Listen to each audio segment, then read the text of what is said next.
ऊसतोड महिला कामगारांच्या आरोग्य व सुरक्षिततेला प्राधान्य द्यावे. राज्य महिला आयोगाच्या अध्यक्ष रुपाली चाकणकर यांचे निर्देश.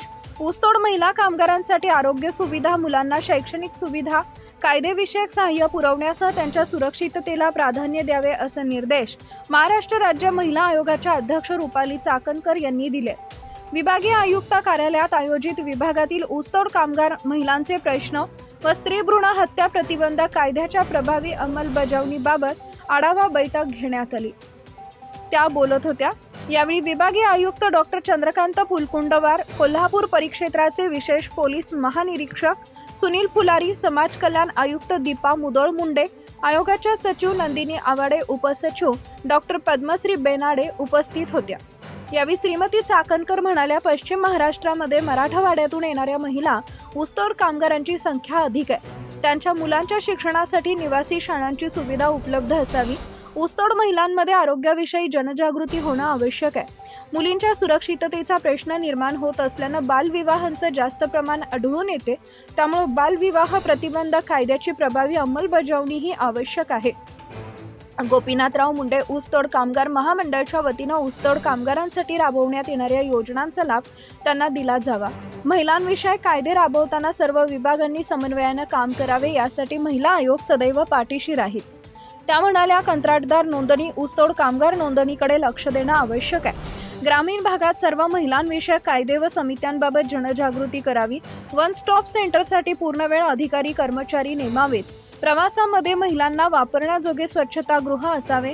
हुंडाबळी, स्त्री भ्रूण हत्या प्रतिबंधाच्या कायद्याची प्रभावी अंमलबजावणी करावी, अशा सूचना त्यांनी दिल्या.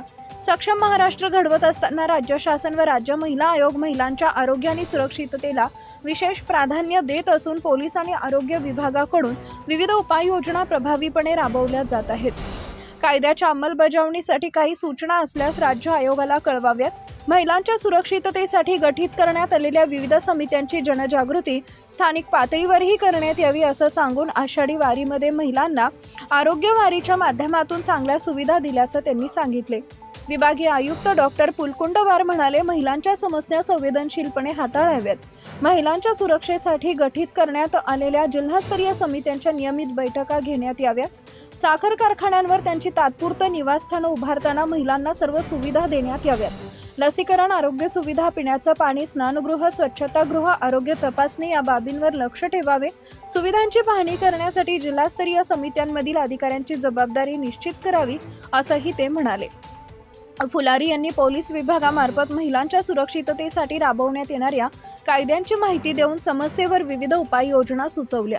सुरुवातीस श्रीमती मुंडे यांनी प्रभागातील साखर कारखान्यांची संख्या, ऊसतोड कामगारांची संख्या, त्यांना पुरवण्यात येणाऱ्या सुविधांची व कायद्यांची माहिती सादरीकरणाद्वारे दिली. आवाडे यांनी ऊसतोड महिलांची कामगार म्हणून नोंदणी व्हावी, यासाठी कामगार विभागानं शासनाकडे पाठपुरावा करावा.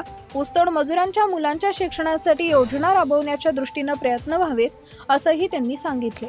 बैठकीला विभागातील जिल्हा आरोग्य अधिकारी, जिल्हा महिला व बालविकास अधिकारी, कामगार विभाग, आदिवासी विकास विभागाचे अधिकारी तसेच ऊसतोड कामगार संघटनांचे पदाधिकारी उपस्थित होते. पुणे, सातारा, सोलापूर, सांगली व कोल्हापूर जिल्हाधिकारी, पोलीस अधीक्षक दूरदृश्य प्रणालीद्वारे उपस्थित होते. Subscribe now and press the bell icon. Never miss an update.